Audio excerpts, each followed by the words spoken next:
I'm Mike Fleming, co-editor-in-chief of Deadline, and we're here to talk about Neon's Longlegs. Now, this movie, it's a sleeper hit horror film that came out this summer, and I mean this lovingly, it's as atmospherically as creepy as a movie like Seven, Silence of the Lambs, Twin Peaks. I mean, this is just tour de force stuff. And in the film, Micah Monroe plays an FBI agent with clairvoyant instincts and a past, and she tries to crack a case where basically families are being murdered.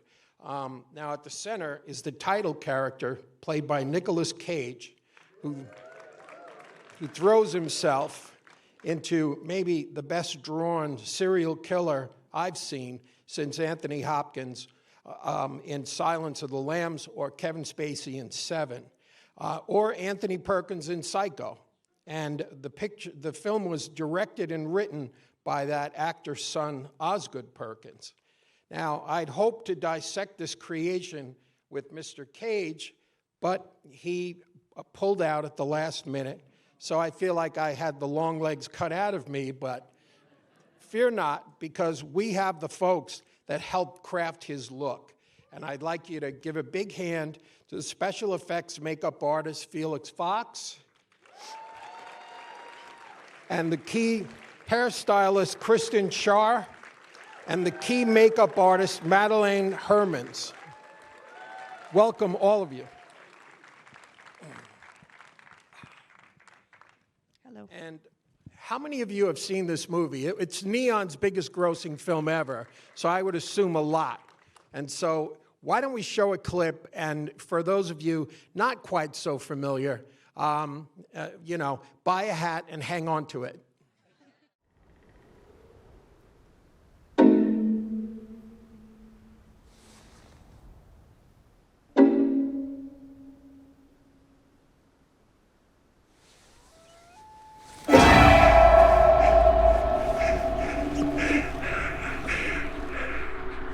There she is, the almost birthday girl. Oh, but it seems I wore my long legs today. What happens if I... Cheese and crackers? Hey! Excuse me. Who are you, and why are you talking to my kid?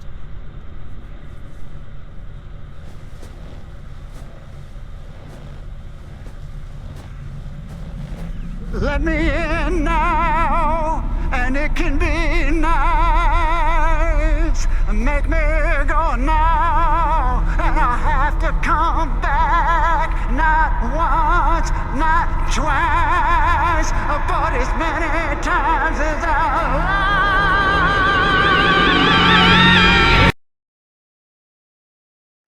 By the way, it's not a musical. Now, I'd like to direct this to all three of you. What is the biggest challenge to get that look, that distinctive look that is just, it will haunt your dreams? You can thank Oz for that. That was all his idea, his creation. It's all him. All thanks to Oz. And then obviously the incredible Felix Fox here from Amazing Apes. Well, I guess the question that we all want to know is, how many hours in the chair for him to look like that? It was about 2.5 hours. And that was a tight 2.5 hours. And he's a very interesting man. He was a big fan of Oz's dad, Anthony Perkins, one of his touchstone actors. And he brings something to this. He's already an Oscar winner, but he just really, I can't remember the last time I saw an actor do something like this. Maybe Heath Ledger as the Joker. So when he's in the chair for 2.5 hours and you guys are hovering around him, what is that like? What do you talk about? Is he somebody that you don't want to approach? Is he What's the most interesting thing that he's brought up and talked about while he's sitting there for a few hours?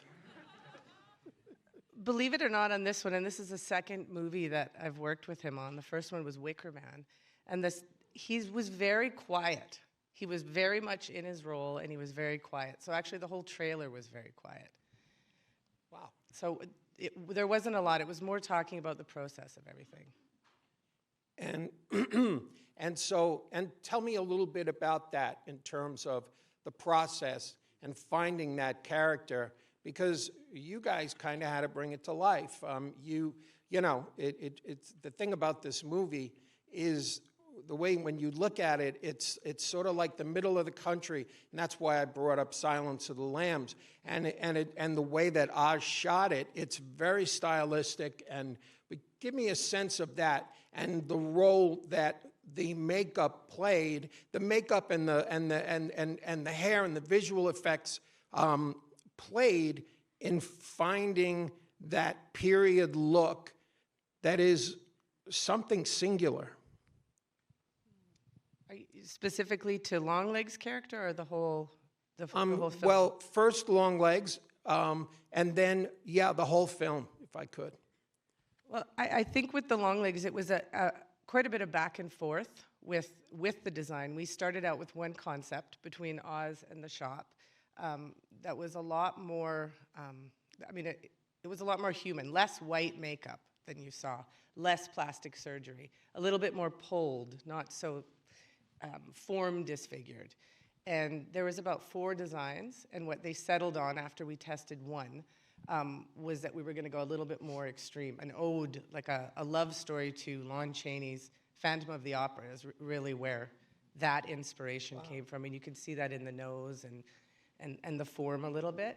So it was a bit of a back and forth. He has 2 looks for it. The one is the 70s, and then one is with more of the beauty makeup per se on it, a little bit of blue eyeshadow. I don't know if you see that, or we released very little on the actual behind the scenes of the makeup. There are some photos, but it was all meant to be very mysterious in that sense. Now, why did you do it that way? I think it was great because I think we can all say that the release of the movie built that sort of momentum up, so you didn't really know. And sometimes you give away too much of the makeup, and then the mystery of the movie is shot. So it's one of the very few things I've worked on where they kept that mystery. And I love it. Even though I love to have my work out there, I love the mystery of it more. And for you guys, when did you know you had it right? When did you know, who makes that decision? Nick Cage? Oz told me that basically he said to Nick, you're Nick Cage, do whatever you like. Change the lines, design the look. And he looked at him and he said, no, you're Oz Perkins. I'm gonna say it exactly as you wrote it. And I believe he did not veer from the dialogue once. And and I would imagine also he probably adhered to what Oz had in mind. But talk a little bit about that. When you start off in one way and it's subtle, and then you just decide, screw it, let's go for it. Well, Kirsten and I primarily worked with the rest of the cast. Yeah. Due to all the special effects, Nick was with the special effects team. But in terms of designing those looks, we had multiple makeup tests, and we were filming 70s and 90s on the same days a lot of the time. So we would have to figure out how we can do that quick decade change, in like a 20-minute change between scenes. And for Alicia Witt, who plays Ruth Harker, she plays, why am I forgetting her name at the moment? Old Ruth. Old Ruth. Lee Harker is Micah. Yeah. Ruth. She's not a nice lady. No, she is lovely. She's an angel. Old Ruth is a little nutty. But we obviously had to make her look 20 years younger. So when we were doing those scenes, it was a lot of focus on skincare and how do we make everything look soft and supple, and using a little bit more pink tones to kind of bring that youthfulness. And then for her aged looks, we would do some special effects to create the wrinkles and just make everything dull.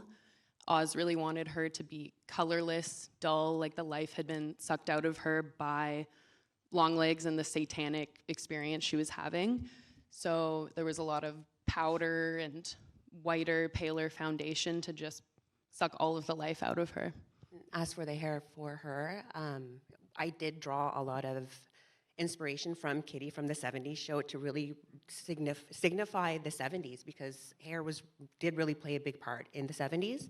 So I did a lot of heat roller setting in the hair, and then when we had to switch over to her 90s look where she did get possessed by Longlegs, he's like, I want your hair like your length of hair.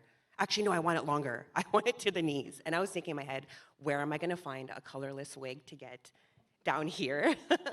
So I had to get the longest 24-inch wig I can find with no color to it, and then get custom extensions, make them myself, and then clip them down the hair to make it like right to the knees. And then obviously texture powder, just to get it in there so it looked like it was a little bit lived in and just out of control, just because it was almost like unsettling to show like that's what she was dealing with.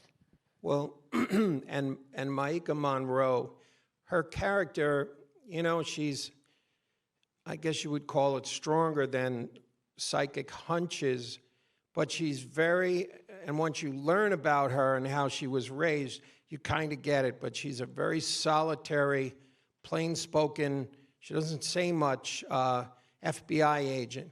How do you guys, what do you focus on to give her a look that basically reinforces those qualities?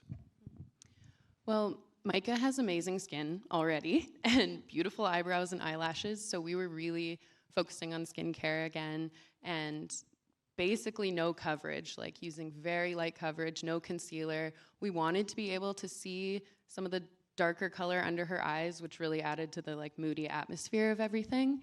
And I don't even think I put mascara on her. She got her eyelashes tinted, and then we were like, that's perfect. We wanted it to be as subtle and as natural as we could. So it was a lot of skincare and very light coverage for makeup. Well, and was there maybe a North Star film that was an inspiration for the look you all were going for? I almost feel like this movie is going to be its own trendsetter, you know? So I don't think there was anything drawn other than what the idea Oz Perkins had in his mind for what the movie was and the story, and everything just kind of really worked together, and I think it just all played into itself. We did, obviously Silence of the Lambs was a big inspiration for it, and then I just was looking for, in my references, finding like strong FBI female characters from movies over the years and how they presented themselves, and a lot of it was like very natural, and it focuses more on like the personality and performance of the actor to kind of bring across that really strong female officer presence. I'd say I mentioned the Phantom of the Opera before because that was a huge one, Lon Chaney's look, as well as one of the references that Oz brought in early was Bob Dylan in the Rolling Thunder review. That look was a huge, was in our minds all the time when we did that, as well as, you know, personally, Mark Bolan from T-Rex. There was actually a lot of musical, musician references going on in our minds when we were thinking of things like that. The white face, and geisha as well. The whole ritualistic preparation of the geisha experience and makeup was huge. You know, when we tried that many times, how far we should go with the powder, with the white makeup. Should it be a line? Should it be light? So yeah, a lot of music. And the same thing for his wig too. That's where it came from. The Mark Bolan inspiration for his wig, which we have to give credit for to Stacey Butterworth, who is a local wig maker in Vancouver. Is there a part of you sometimes when you guys come up with a look, you put it on him, he's the Oscar-winning star of Leaving Las Vegas and so many other movies, and he's a daring actor, but do you ever say, I can't believe he's letting us do this to him? Give me a sense of that, because he's really thrown himself off a cliff here. And this movie, this could have been like this could have been maybe a career killer, you know?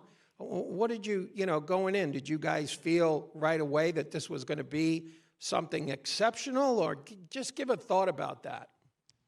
I did for sure. I remember going to the shop. Amazing 8 Productions in Vancouver was the shop responsible for the sculpts and for the design and the initial everything and the discussion with Oz. And they were very busy at the time, and they went, okay, there's this little show, it's got Nicolas Cage in it. And instantly I was excited because I had a shop previously, years and years before, that did The Wicker Man with him, and it was great. I love him, so personally I was excited about it.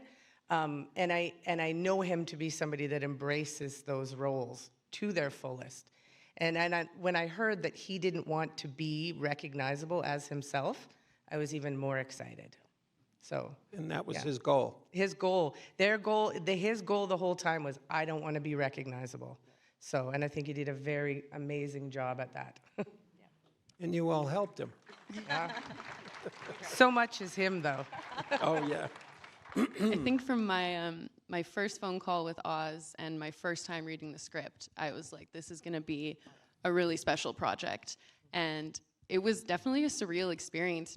Our crew so many of the people in the crew are just in their 20s, young people in Vancouver working in film, a small indie production. It was very surreal to be like, Nick Cage is going to be on set with us? This is like one of the biggest projects I have ever worked on. It was quite a surreal experience, but I knew from my first phone call with Oz it was going to be really special. I agree both with everyone, but I think the one time was the jarring part for me was he was coming to say his goodbyes because he had wrapped, and we had done this scene with Micah and Nick in the interrogation room. And he comes out and he's like, thank you guys for everything. And it was just, when you look at him, you're like, that's not Nick Cage, but his voice is him. So it was just like, you're looking, you're like, I don't know. Is that him? Is it not him? But it was incredible. It was such an icon to work with. And I think I can collectively say we're all super grateful to be working on this. You could hear his boots clomping down the hallways because he's such an imposingly tall person. Yeah. And then those snakeskin cowboy boots just clomping down the hall. Icon. Complete icon. For a jacket and his glasses. I remember when he walked up, I'm like, oh, Nick Cage is here. Oh, I don't know what to do. Well, if you haven't seen it, I think you'd be in for a real treat.